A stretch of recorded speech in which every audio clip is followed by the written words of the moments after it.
So I've talked about movies a couple times on this channel and none of them were good. I've never gotten the chance to talk about a good movie in a serious way on this channel. I love good movies. I love great movies. I want to talk about every good movie ever. I just don't know why I don't feel as motivated to make videos about them as bad movies. You know, bad movies you can just rag on and be funny about, and good movies you spend 20 minutes talking about how good they are, and it's not exactly as fun as shitting on Megalopolis. I could make a 2-hour video just shitting on Megalopolis. So go back to the club. And it'd probably get more views. The algorithm loves negativity. I want to talk about good movies more on this channel. So today, we're talking about Sinners. Sinners is really good, and you should go see it in theaters.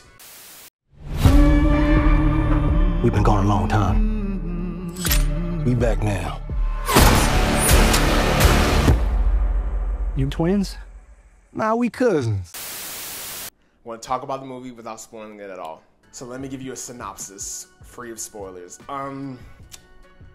Two brothers in the South open up a bar. Vampires show up. That's it. That's the movie. That's the movie without any spoilers. I mean, they show vampires in the trailer. You know there's going to be vampires in this fucking movie. That's what the entire movie's about, vampires. I'm not spoiling anything by saying there's vampires in the movie. They're all over the fucking trailer. I think I was in college when it was first announced that Ryan Coogler and Michael B. Jordan were doing a period piece vampire horror movie. And when I first heard it, I was like, really? The guy who did Fruitvale Station wants to do a period vampire movie with Michael B. Jordan? Really? Huh. Ryan Coogler is one of the best directors out right now. He might be the best director out. There's Christopher Nolan, there's Jordan Peele, there's Greta Gerwig. I think Ryan Coogler is definitely on par with all of those people. And when I heard he was doing a vampire movie, I thought, I mean, he's good. He definitely can do it. I'm not gonna doubt him completely, but that doesn't seem like his taste. He doesn't seem into that kind of shit. Why does he want to make some grimy ass horror movie? And time passes. I'm pretty sure it got delayed a couple times because of the pandemic. The Sinners trailer comes out and it looks amazing. From the trailer, you could tell it's going to be beautifully shot, beautifully made. All the acting's going to be great, but I was afraid that it wasn't going to be scary. I was afraid that it wasn't going to be fun. I was afraid it was going to take itself really seriously. I was afraid it was going to be more of an academic exercise than a movie. And I was wrong. I was really fucking wrong. It's fun. This movie is so fucking fun and hilarious. See it with 30 people. Get 10 of your friends and have the best night in the cinema. I swear to God. This movie surprised me in so many different ways. I knew it was going to be good. I knew it was going to look amazing and be acted amazingly. But I didn't expect it to basically be a big budget, grimy ass genre flick. I cannot believe they let him make this. I really cannot believe they let him make this movie. There's definitely a message. There's definitely a clear thematic through line, right? But it's also really fucking fun. And it also will have you tense. And it's scary. But I think horror novices will really be able to, handle it. It's definitely bloody. It's definitely violent. I don't think the horror novices will be too turned off by it. The horror novice will have a good time watching this movie, I think. Or the horror newbie, right? If you don't watch any horror movies, I think this is the horror movie to start with, right? It really felt like watching a movie from the 70s, but it was done in the best way possible, and it also felt contemporary. And it also didn't feel derivative at all. It felt wholly original. It's harder than ever to be wholly and completely original. But every decade or so, there are maybe 2 or 3 people who come along and are able to seamlessly and masterfully synthesize what they know, what they've seen in the past, what they've learned in the past, watching movies, with who they are as people, with what they believe. They synthesize it so well that you cannot see the seams. You cannot see what they're referencing unless you have like a really, really intense eye. And even when you have this very encyclopedic knowledge of cinema, right? You don't see everything. And usually it's done so well and in such opportune ways that it makes it even better that you know the reference, right? But it's not obvious. And it's not just screaming at you like, oh, I've seen this movie and I'm referencing it now. Very few directors can do that. Ryan Coogler is one of them. Ryan Coogler did it in this movie. He did it so well. This movie is so well put together, but it's also not perfect.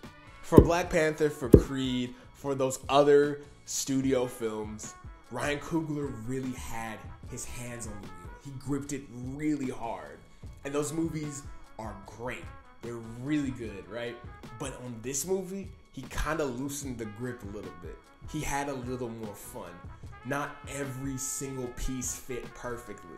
Those are the best kind of movies. The movies that don't exactly always make sense, but they still make sense. That's some like masterpiece level shit. That's that type of shit that gets you like Oscars, right? The best artists don't always make the right decision. They make the most truthful decision to themselves and the story. And sometimes that veers away from, conventional screenwriting, conventional storytelling, the 3-act structure. That's like next level shit that you can't even like fathom to do. And I'm so fucking jealous. I'm so fucking mad. I want to make this movie, nigga. I wanted to make this movie and he made it. This movie's so damn good. And everyone in it is great. Michael B. Jordan, my guy, I'm sorry I ever doubted you, but you were having a bad couple of years. I kind of doubted you there for a little bit. I was uncertain of you. And I don't think I'll ever be that again. This was truly his movie star part. Every other motherfucker in Hollywood would kill to do what Michael B. Jordan did in this movie. To look like Michael B. Jordan looked in this movie. I hope he gets more. I hope he gets more chances to look this great, to be this great, to act this great in a movie.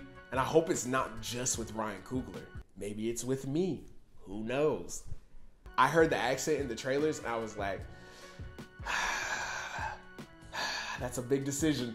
That's a big choice, Michael. I don't know if you can pull that off. And he did, sort of. He's not the best actor.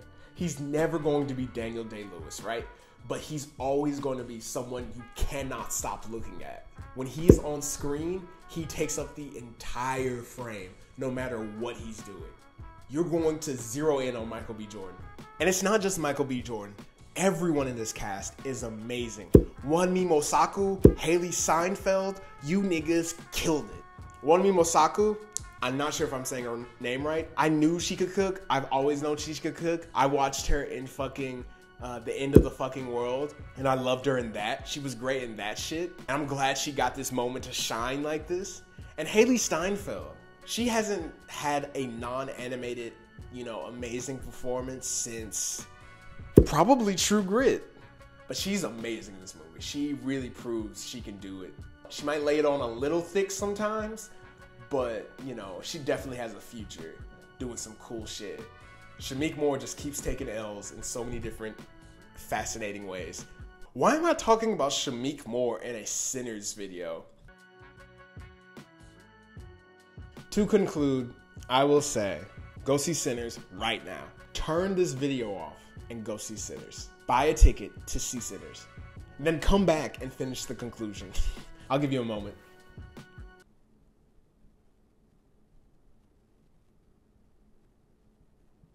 Are you still here? If you haven't seen Sinners and you're still here, I'm gonna be so mad at you. Go see Sinners right now. Go see Sinners in theaters. Please, I'm begging you. Movies will never die. Movies won't die ever. Movie theaters, that's another thing. That's a whole nother question. We need frivolous things to do. We need to go to the movies to see original movies. Everyone went and saw the fucking Minecraft movie for 2 straight weeks because there was nothing in theaters to see. We need adult dramas, not just adult horror movies. We need dramas in theaters that don't cost $250 fucking million. And we need those movies to do well, to keep movie theaters alive so I don't have to watch every fucking movie on my tiny ass TV. I want Sinners to gross $1 billion, guys. Wouldn't that be so great? Life would be so good if Sinners grossed $1 billion. Support well-made original movies with exciting directorial visions. Please, God, if you don't see Sinners, I will be really mad. I will be so hurt and I will cry. It's so expensive to get movie tickets. Shut the fuck up. Go during the afternoon on a Tuesday. It's like $7.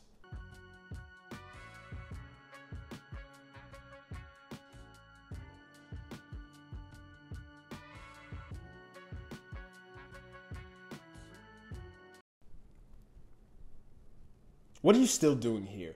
Go see Sinners.